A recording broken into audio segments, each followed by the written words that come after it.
전국님 그럼 아까 얘기하시면서 야 네. 이게 프랑스 가서 막 그 신문도 보고 외신 보도도 보다 보니까 북한 이상하네, 이게 나라가 거지 같네, 나쁜 놈이네, 이걸 느끼시게 됐잖아요 점점. 네네. 근데 그렇다고 하더라도 탈북을 한다는 건 되게 큰 결심이지 않습니까? 네. 또 가족분들도 생각을 하셔야 될 거고. 그러면은 이제 탈북을 하게 결심하게 된 결정적 계기가 있었나요? 뭐 유학을 나갔다고 하면은 뭐 탄탄대로가 열릴 뭐 초엘리트고 뭐 그렇게 생각할지 모르겠고 뭐 실제 저도 유학에 선발이 됐을 때는 네. 아, 내 인생의 전환점이 되겠구나라는 희망이 엄청 컸었거든요. 근데 실제 같이 생활해 보니까 그리고 뭐 여러 가지 장성택 채용 사건이라든가 그런 것도 조금 작용이 있었고 같이 나갔던 친구들 고위급 자녀들이 있었단 말이죠. 그 친구들과 같이 공부를 하다 보니까 뭐 내가 이 친구들보다 뭐 완전 뛰어난 것도 아니에요. 아까도 말씀드렸지만 기본을 하는 친구들이 유학을 나왔어요. 근데 얘네는 부모들의 백이 장난이 아니에요.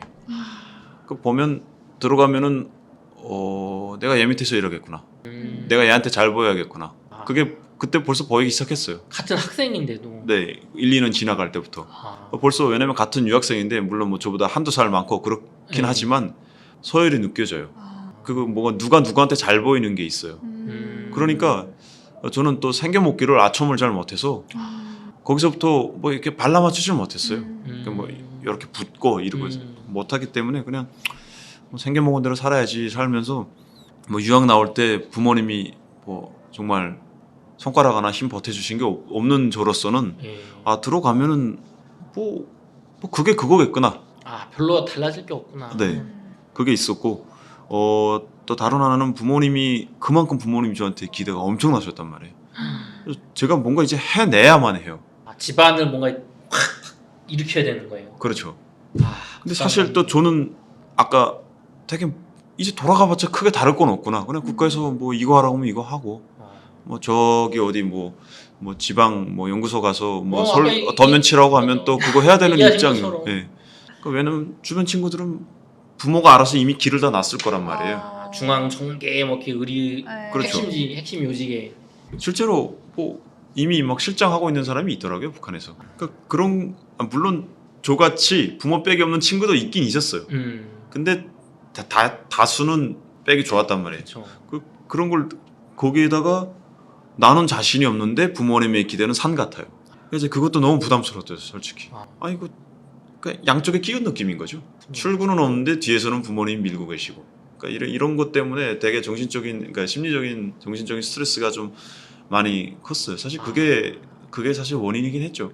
그래서 그 상황으로부터 벗어나고 싶은 게 좀 컸습니다. 그럼 한국을 꼭 동경해서라기보다는 그렇죠. 한국 그 상황을 벗어날 수 있는 어떤 유일한 출구 혹은 몇 안 되는 기회인 거네요.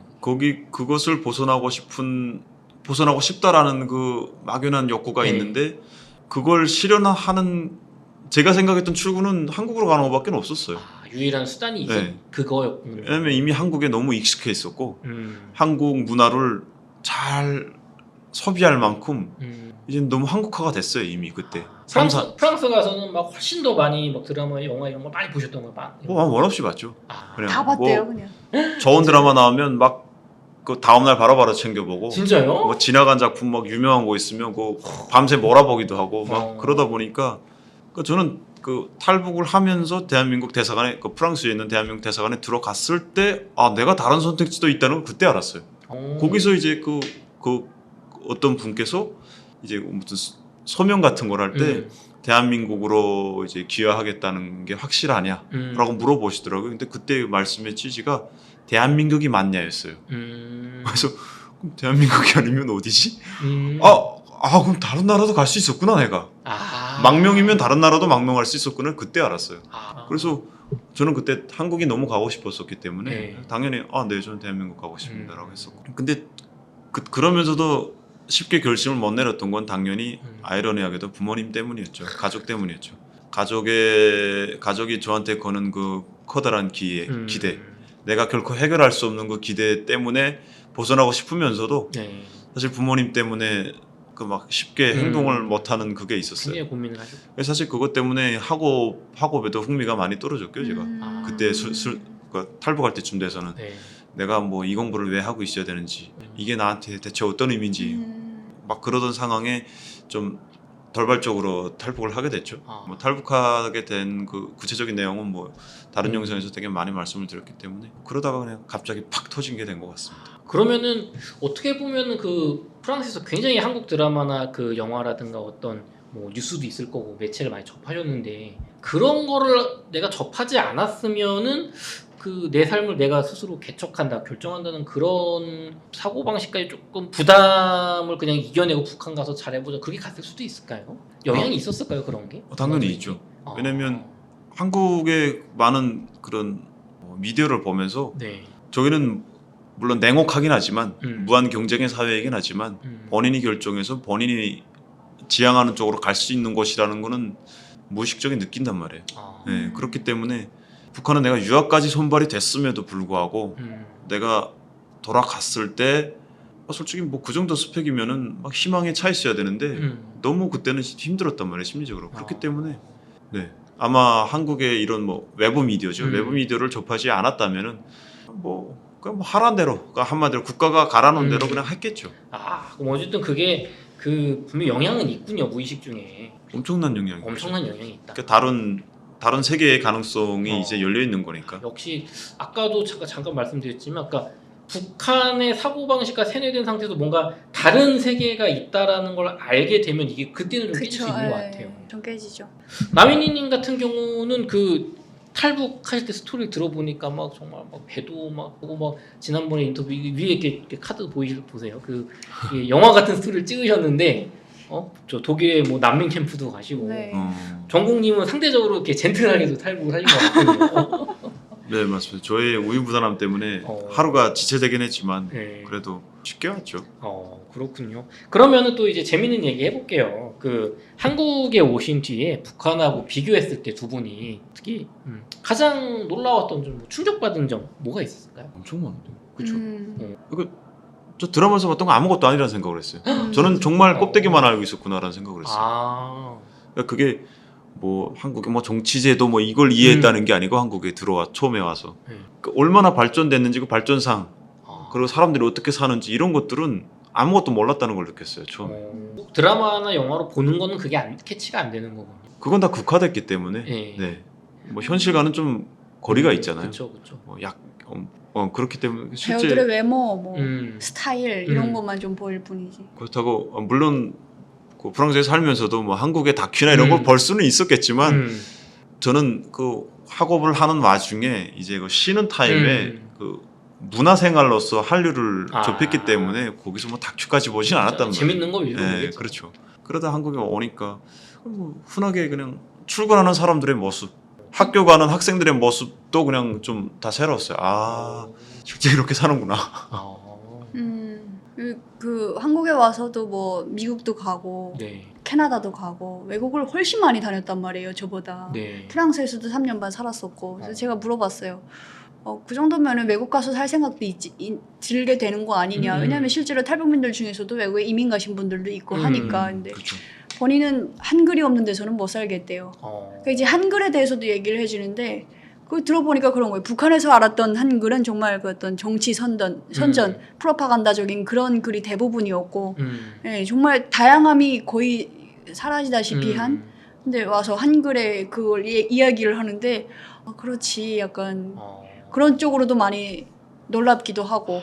그렇죠. 그 우리나라에서 그 한강 작가님이 최근에 노벨 문학상을 이제 수상을 하시지 않았습니까? 네. 그러면은 이런 뭐랄까 뭐 수필이라든가 뭐 내 마음을 담담하게 썼다든가 아니 종교서적도 있을 거고 정말 뭐 다양한 책이 되게 많잖아요. 우리나라에는 분야별로 시도 있을 거고. 그럼 그런 뭐랄까 문학적인 것들은 북한에서 뭐 접할 수가 없는 건가요? 그렇죠. 지극히 개인사적인 것은 접하기가 어렵죠. 아주 정제된 작품만 보는 거죠. 사상이 있거나 그리고 결과가 뻔히 보이거나 그렇죠. 당에서 이제 허가를 받아서 뭐 김밀성 우상화하거나 뭐 당을 극화하는 하여튼 결국은 뻔한 그런 선전물 같은 책만 있는 거예요. 직접적인 우상화가 아니더라도 뭐 네. 예를 들어서 누구 뭐 영철이에 대해서 얘기한다 그러면 집단에 제대로 어울리지 못하고 뭐 개인주의 행동을 하던 친구가 어떤 집단 동지들의 따뜻한 사랑에 의해서 깨우치고 조국과 집단을 위해서 어떻게 헌신하게 되는지를 보여주는 결국엔 그 길만이 정답이다 이런 식으로 책으로도 세뇌를 하기 때문에 네, 그 어떤 문학의 다양성을 저희는 한국에 와서야 알게 된 거예요. 그래서 글을 읽어보면서 정말 많이 놀랐고 그랬던 점이 있죠. 그런 게 있고요. 그러니까 확실히 한국의 그런 한글로 이루어진 어떤 뭐 미디어나 서적들이 참 의미가 있으셨겠네요, 전국님. 사실 저한테 한글은 그러니까 한국어죠. 네. 한국어는 사실 제2의 외국어나 같아요. 물론 제가 잘 아는 마스터한 외국어예요, 사실. 그래서 그걸로 보는 글들이 잘 읽고 잘 읽히고 잘 이해할 뿐이지 거기로부터 받아들이게 거기에 담겨 있는 어떤 내용들이라든가 그런 것들은 전부 새로워요, 거의. 네.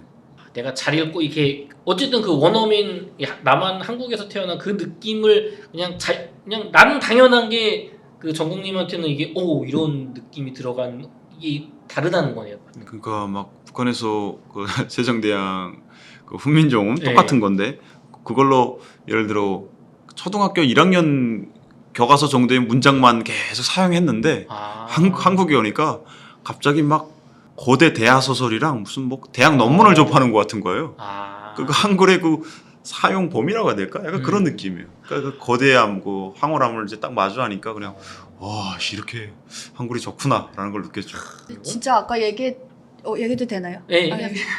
얘기하세요. 진짜 아까 얘기했던 그게 맞는 게 드라마로 봤을 때는 정말 아무것도 못 봤던 거다. 여기 오니까 너무 놀라운 게 많다라고 얘기를 이제 남편이 아까 했잖아요. 근데 진짜 북한에 있을 때는 정말 그거였어요. 나는 이제 당을 위해서 충성하다가 그래서 정말 운이 좋아서 뭐 김정은 옆에서 사진을 찍거나 뭐 아니면 토지는 수류탄을 막아서 김정은한테 보고가 되거나 뭐 이러면 내 인생이 펴이는 정말 그런 사례가 있어요. 근데 그렇지 않고서는 내 인생은 그냥 그러다가 많은 김정은을 위해서만 살아야 되는 거잖아요. 근데 한국에 왔는데 국가가 이렇게 돌아가는구나를 여기 와서 이제 점점 살면서 느껴요. 네, 정말 하루에도 보면은 TV에도 몇백 개의 채널이 있잖아요. 그 채널이 다 각자의 기능을 가지고 다 24시간 돌아가요. 뉴스들을 엄청 많이 이야기하고 경제 TV 보면은 수많은 사람들이 자기 각자 할 일을 하면서 그 속에서 또 세금이라는 걸 내고 뭐 국가의 어떤 필요한 거 어떤 관심이 가야 되는 부분들을 집중해서 국민들이 얘기하고 노력하고 해서 하나하나 바꾸고 뭐를 세우고 이게 국가가 돌아가는구나. 그 속에서 저도 나도 국민으로서 어떤 뭐 세금도 내고 뭐 질서도 잘 지키고 공중 도덕도 잘 지키고 이러면서 어떤 국가의 일조를 하는구나를 이렇게 스스로 느끼게 되는 거예요. 그래서 되게 그런 면에서도 굉장히 새로운 어떤 정체성을 느낀 것 같아가지고 내가 이제야 좀 비로소 필요한 사람이 되는구나 약간 그런 느낌인 것 같아요. 북한에서는 내가 김정은을 위해서 뭔가 한 게 아니면 필요한 사람이라는 느낌을 못 받는 거예요, 스스로가. 그렇죠. 예. 나도 뭐라 그래 그렇게만 살아야 된다라고 교육을 받았었으니까 뭐 그리고 이제 내가 하는 일이 내 삶에는 직접 도움이 안 되잖아요. 내가 일 열심히 한다고 해서 내가 먹고 살아갈 수 있는 그런 구조가 아니다 보니까 대체 이건 나는 왜 살지? 그리고 내 삶은 언제 좀 윤택해지지? 막 이런 생각이었는데 한국에서 열심히 살다 보니까 내 삶도 좋아지고 나도 이제 풍족해지고 또 이게 국가에도 도움이 되는 거네. 이런 어떤 일석이조의 뭔가를 느끼다 보니까 확실히 놀라운 것 같아요. 그러면 또 이제 반대로 이제 국뽕 요소 빼고 한국에서 오셨는데 가장 실망스럽거나 혹은 뭐 내가 이거 이해가 안 된다 뭐 이런 게 좀 에피소드가 있었나요? 뭐 그 대부분이 막 그렇게까지 뭐 이렇게 막 그렇게 힘들지는 않아요, 사실. 뭐 살다 보면 삶이 안 힘들 수는 없잖아요. 근데 북한에서처럼 막 나 탈북해야지 이 정도는 절대 아닌 거예요. 그냥 삶에서 어떤 겪는 스트레스와 뭐 이해 안 되는 그런 거긴 한데 뭐 아까도 한강 작가님 말씀하셔서 이제 저희가 이야기를 드리는 건데 저희가 이제 한강 작가님 노벨 문학상 뉴스를 보고 저는 뉴스로 봤을 때 대통령께서 이제 막 그 축하한다는 그것도 보내시고 그다음에 뭐 그 야당 대표도 이제 그 여당 대표죠. 네. 여당 대표도 축하한다는 문자를 보내고 그래서 전 국가적으로 축하할 만한 일인가 보다라고만 받아들였던 거예요. 우리 K문화가 요즘에 엄청 더 이름을 날리잖아요. 그래서 그런 것 중에 하나로만 생각을 했던 거예요. 그래서 그 책을 읽어보고 채식주의자라는 책을 읽어보고 또 이제 어린 시절의 저와 너무 좀 유사한 점도 있고 해서 남편이랑 그냥 차에서 도란도란 이야기 나누는 걸 찍었는데 거기에 이제 막 좌파 어쩌고 막 엄청 욕을 하는 그러니까 썸네일만 이제 보고 노벨문학상이 잘못됐다고 막 와서 그래가지고 이게 이렇게까지 뭐 약간 무슨 북한에서 말하는 불언서적을 읽고 뭔가 혼나는 그런 느낌인 거예요. 그래서 아니 이게 이렇게까지 그냥 국민으로서 축하하는 그런 것도 안 되는 그런 건가? 처음으로 정착 10년 만에 좀 굉장히 답답함을 느꼈던 것 같아요. 그러네요. 이게 그 정치적으로 너무도 이게 과열이 돼서 그래서 이게 대립이 이렇게 대립이 있구나. 엄청나구나라는 걸 이번에 느껴가지고 맞아요. 그 영화 보시는 분도 각자 다 여러 생각이 있겠지만 또 우리나라가 민주주의 국가 아닙니까? 그렇죠. 저는 이제 그런 것 같아요. 이제 정치적이나 사상적 대립으로 이제 상대방 이제 말이 안 되는 집단이라고 매도하기 시작을 하면 그때부터 저는 이제 북한처럼 돼가는 것 같아요. 탈북 왜 했냐 막 이런 얘기를 해서 뭐 김일성을 옹호하는 거냐 그래가지고 이거 이렇게까지 막 그랬던 것 같아요. 그렇군요. 독후감 얘기는. 그러면 또 이제 궁금한 게 두 분이 또 결혼을 혼인을 하셨지 않습니까? 네. 그럼 사실 저랑 지금 뭐 거의 막 1시간 반 가까이 얘기를 하고는 있지만 두 분이 지금까지 접점이 하나도 없어요. 그죠? 한국 오셔서 만나신 거잖아요. 네, 그렇죠. 그럼 각자 탈북을 해서 한국에 오셨는데 어떻게 좀 만나고 이렇게 결혼까지 되셨나요? 사실 저희는 만날 운명이었어요. 정말요? 엄청난 접점이 있습니다. 뭐 부모님 때문에. 그러니까 태어난 것이 일단 같은 동네예요. 뭐 정말 크게 소리치면 들을 정도로 가까운 거리에서 태어났더라고요. 같은 동에서. 물론 뭐 그때는 몰랐고요. 한국에 와서 알게 됐지만 서로 이런 말씀을 드리는 건 그 성장 배경이 되게 유사하다는 거예요. 그리고 북한도 뭐 빈부격차가 있고 가정마다 또 어떤 교육의 양상이 다른데 가정교육. 저희는 심지어 부모님들의 성향과 가정교육도 엄청 비슷해요. 지금 와서 보니까. 그러다 보니까 그냥 형제 자매 같은 느낌으로 정말 한 부모 밑에서 자랐나 싶을 정도로 거의 동일해요. 그렇기 때문에 물론 뭐 만난 얘기는 따로 하겠지만 어떻게 만나다 보니까 그냥 이게 흡입력이 장난이 아닌 거예요. 그냥 서로 그냥 확. 정말 김제공대도 이제 갔고 저희 오빠도 김제공대. 그렇죠. 네, 그것만 가지고도 이야기할 게 많은 거예요. 지금 학연 지연 네. 가치관까지 맞네요. 그러네요. 그러네요. 그래서 그냥 뭐 자연스럽게 같이 살게 된 것 같습니다. 그럼 두 분이 또 서로 만나는 계기가 있었을 거 아니에요? 그러니까 이제 그 어떤 어플을 무슨 북한 말이 필요한 작업이 있었어요. 네, 그래서 어느 회사에서 진행하는 프로젝트였는데 저는 이제 평양 여자 목소리가 필요해서 제가 동원이 됐던 거고 남편은 이제 거기에 인턴으로 일하고 있을 때였거든요. 그래서 그렇게 만났는데 진짜 저도 그런 걸 느꼈어요. 이 사람하고는 뭐 연인 이런 걸 다 떠나서 첫 만나면 누가 그걸 생각하겠습니까? 그렇죠. 그런 걸 떠나서 그냥 왠지 계속 이야기를 나누고 싶다. 고향 이야기를 하면 같은 평양이어도 그 비슷한 그러니까 뭐 겹치는 이야기들이 그렇게 많지 않은 경우가 있어요. 예. 살아온 배경이 다르기도 하고 뭐 분야가 다르고 예술 분야를 전공하면 저랑 또 얘기할 거리가 별로 없고 이건데 그렇죠. 너무 이제 맞는 주제들이 많으니까 얘기를 꼭 나중에라도 만나서 해야겠다라는 생각이 들어서 연락처를 물어봤어요. 저는 처음이었어요. 남자한테 연락처를 물어보는 건 처음이었고, 네, 그리고 이제 남편은 그걸 또 좀, 예. 저는 또 첫 만남에 또 여자가 제 연락처 물어보는 것도 처음이었어요. 그래가지고 이제 거기서 만나서 그렇게 연락처를 알게 된 후에도 뭐 한동안은 그냥 바쁘니까 서로 그러다가 이제 계속 카톡으로 뭐 고향 이야기 나누고 뭐 이러다가 그다음에 어느 순간 그렇게 되어 있더라고요. 근데 또 북한 사람들이 뭐 이제 약간 뭐라 그래야 될까? 한국 사람들처럼 뭐 일일 뭐 오늘부터 일일 이거는 아직은 그렇진 않은 것 같아요. 저희는 그냥 어찌어찌 하다 보니까 우리 사귀고 있네? 그냥 이런 느낌? 네, 그래서 그렇게 사귀게 됐고 처음에는 되게 많이 싸웠어요. 되게 이렇게 잘 맞는 거 아니었어요? 네, 저는 좀 그러니까 한국에 와서 각자 정착 한 4, 5년 정도 됐을 시점에 만나더라고요. 그 시간이 그 서로 살았던 한국에서 살았던 시간의 다름 때문인지는 모르겠는데 서로 좀 이해 못하는 부분이 있었던 것 같아요. 그래서 좀 맞춰가는 시간 때문에 뭐 초반에는 좀 다퉜던 것 같습니다. 되게 좀 프랑스 유학 중에 되게 혼자서 많이 지냈고 그리고 네. 본인의 성향 자체가 굉장히 개인주의적인 성향이에요. 네 일은 네가 알아서 해야지 약간 그런 스타일인 거예요. 그러니까 네. 이게 그냥 친구로서는 괜찮은데 연인으로서는 되게 섭섭함을 느낄 수 있는 그런 요소들이 많은 거죠. 그러니까 그쵸. 저는 좀 많이 섭섭하다 그러고 이쪽에서는 이해 안 된다 그러고 그러니까 그런 의견 충돌이 되게 많았었는데 이게 사람이 점점 바뀌더라고요. 이분이 점점 변화되더라고요. 로맨틱하게 변하시는 거군요. 네, 뭐 그래서- 배려도 하고 그렇죠. 그래서 뭔가 연인의 입장을 생각하고 네, 처음에는 뭐 결혼 이야기가 이제 뭐 사귄 지 한 1년 뭐 그렇게 됐을 때 이야기를 꺼내면 본인은 뭐 결혼 자신이 없다. 난 나도 아직 해야 될 게 많기 때문에 뭐 아빠가 될 자신도 없다. 뭐 이런 식으로 이제 솔직하게 얘기를 했어요. 그래서 처음엔 좀 섭섭하긴 하지만 지나다 보면 그게 또 굉장히 좋은 방법이긴 해요. 기대를 안 하게 되니까 너는 그런 사람이구나 했는데 어느 순간 결혼 해도 좋을 것 같다 얘기를 하더라고요. 근데 그때도 뭐 그렇게 막 번지르르하게 내가 뭐 하늘에 별 따라줄게 이딴 건 절대 안 해요. 그냥 있는 그대로 담담하게. 일관적이에요. 굉장히 변하지가 않아요. 사람이 그냥 뭐 그러다 보니까 이 사람은 여기서 더 변하진 않겠구나. 근데 보통의 그런 여자분들이 그런 얘기 많이 하잖아요. 남편이 결혼하고 변한다. 맞아요. 이 사람은 그러지가 않더라고요. 늘 일관적이다가 점점 더 이게 잘하면 잘했지 이게 뒤로 가진 않더라고요.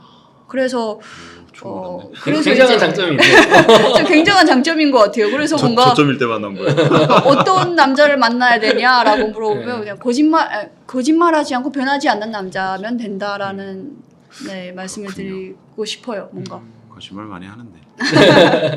주식으로 치면은 가장 저렴할 때 샀는데 계속 올라가. 좋아지기만 해. 그런 거군요. 감사합니다. 그럼 만약에 두 분이 북한에서 만났다, 평양에서 탈북을 안 하고, 그럼 지금처럼 정국님이 조금 더 따뜻하게 이렇게 변할 수도 있는 사회인가요? 북한은 좀 이렇게 문화적으로? 뭐 되게 이런 질문은 또 처음 받아보는 것 같긴 하네요. 그건 확실히 다른 것 같긴 합니다. 저도 한국에 와서 저 자신에 대해서 알게 된 것들이 훨씬 많아요. 뭐 이건 뭐 문화의 차이일 수도 있는데 네. 또 한국은 목소리를 또 되게 중요한 어떤 그쵸. 그 평가 요소 중에 하나잖아요. 네. 북한은 목소리를 크게 안 보거든요. 정말 거의 없어요. 목소리에 대해서 평가를 안 해요. 목소리가 뭐 좋다 나쁘다 얘기도 잘 안 해요. 근데 한국에 가서 뭐 이런 말 들었던 중에 목소리가 좋다라고 하시더라고요. 그래서 맞아. 내가 목소리가 좋았어? 그러니까 그래서 내 목소리에 대해서 내가 내 목소리에 관심을 갖게 됐어요. 그때 처음. 처음으로 그걸 내 목소리가 뭔가 어떻게 들리나 이게 좋나 나쁘나 관심 가진 것 자체가 처음인 거야 인생에서. 그렇죠. 그리고 아까도 말했지만 내가 원래 글을 그렇게 좋아하는 사람은 아니었던 것 같은데 오니까 또 내가 또 글을 그렇게 읽고 있더라고요. 그 초기에 지금은 지금 유튜브를 많이 보는데 그래서 내가 글을 좋아했구나, 문학을 좋아했구나도 알게 되고. 그러니까 뭐 이게 스스로에 대해서 많이 좀 알아가게 됐던 건 한국에 와서였던 것 같아요. 그래서 표현은 북한에서만큼 안 했을 것 같아요. 이거 한국에서만큼 못했을 것 같아요. 그러니까 저도 종우 씨도 같을 거예요. 살면서 부모님이 아빠가 엄마한테, 엄마가 아빠한테 사랑한다 이야기하는 걸 들어본 적이 없기 때문에. 진짜요? 한 번도 부모님들이 사랑한다는 얘기를 안 해요? 없어요. 간지러워요. 없어요. 진짜요? 부모 자식 간에도 그런 얘기는 잘 안 하고. 진짜요? 그럼 부모 자식 간에도 안 해요? 네. 형식적으로라도 안 해요. 그런 거는 그냥 단가 수령한 데만 해야 되는 건가 보다 생각을 하거든요. 저국을 사랑한다. 뭐 이런 것만 해야 된다 생각을 했는데 여기 와서 굉장히 애교도 많아졌고 처음 만날 때보다 북한이었어도 좋은 사람이긴 했을 거예요. 왜냐면 워낙에 뭐 북한에 보면은 정말 막 가정폭력, 술 마시고 와이프 때리고 막 이런 남자들도 꽤 있는데 전혀 그게 문제라는 걸 못 느끼고 살아가거든요. 정말요? 문제의식이 없어요. 때리고 막 그래도 술 먹고 막 때리고 막 아직은 그런 면에서는 좀 그것 때문에 이혼시켜 주진 않아요. 그냥 네. 그럴 수 있는 거. 그냥 뭐 남자가 그렇지 뭐 그리고 뭐 그냥 노팔자 네가 뭐 망친 거지 뭐 이런 식으로 여자를 좀 불쌍하게 바라보긴 하는데 근데 그런 의미에서 굉장히 말이 없고 과묵하고 그리고 이제 와이프한테 잔소리 안 하고 뭐라 그래야 될까? 어떤 가부장적이지 않고 이런 네. 남자는 굉장히 좋은 남자인 거예요. 북한에서도 굉장히 흔하지 않으신 분이고 그렇긴 한데 한국처럼 그렇게 막 지금처럼 살지 이루어지는- 못했을 거예요. 지금처럼은 안 됐을 거다. 북한에서 살았으면 일단 이렇게 얘기하지도 않았을 거예요. 왜냐면 북한에서는 확실히 제가 다른 목소리가 달랐거든요. 그러니까 저는 한국에 와서 그냥 제가 저로 살 수 있는 게 되게 좋아요. 나를 찾은 거네 어떻게 보면 발전시키고. 그 뭐 거기서는 북한이라는 국가가 강요하는 그리고 표본 그 인간상이 있단 말이죠. 그러니까 그렇게 살아야 되고 그게 딱 그게 끼워 맞춰서 살아야 되는데 그런 모습을 보여야 되는데 여기 와서는 그냥 뭐 내 마음대로 사는 거죠. 목소리 내고 싶은 대로 내고 내가 내 기지개 켜면서 남한테 민망하지 않을 정도, 배꼽 보이지 않을 정도로 내 기지개를 펴면서 살 수 있다는 것 자체가 너무 좋아요. 참 자유의 소중함이 있는 것 같은데요. 그러면은 두 분이 그 한국에서 이제 자리를 잡으실 때 직업이라는 게 참 중요하지 않습니까? 우리가 먹고 살아야 되니까. 네. 그럼 이게 일자리를 구하시는 게 찾는 게 이게 좀 만만치 않았을 것 같다는 생각이 들어요. 가장 좀 잘 극복이 되셨나요?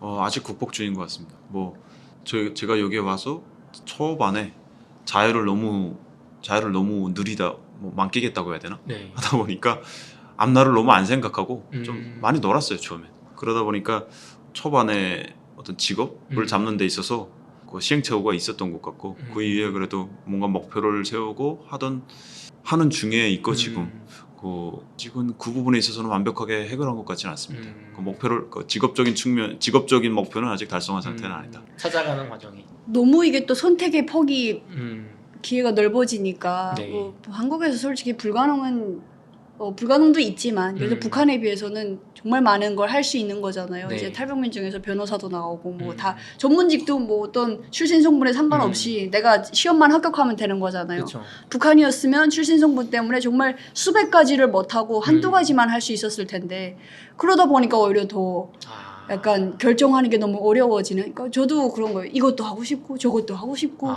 꿈이 계속 바뀌는 거예요. 어린아이처럼.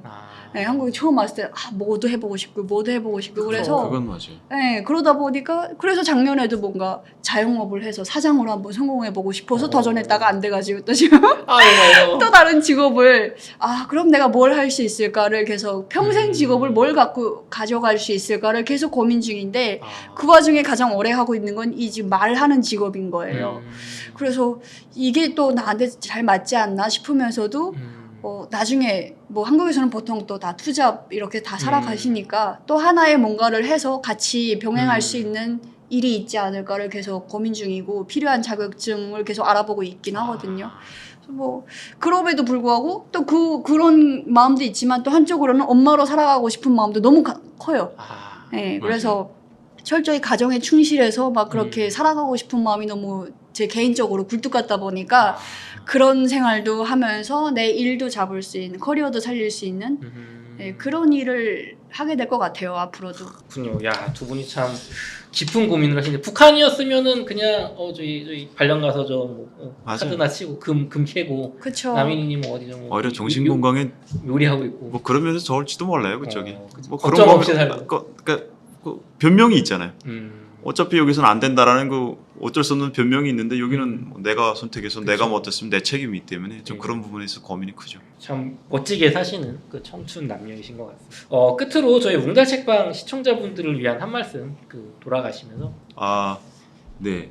웅달 책방 처음 출연을 했는데 되게 촬영이 재밌었습니다.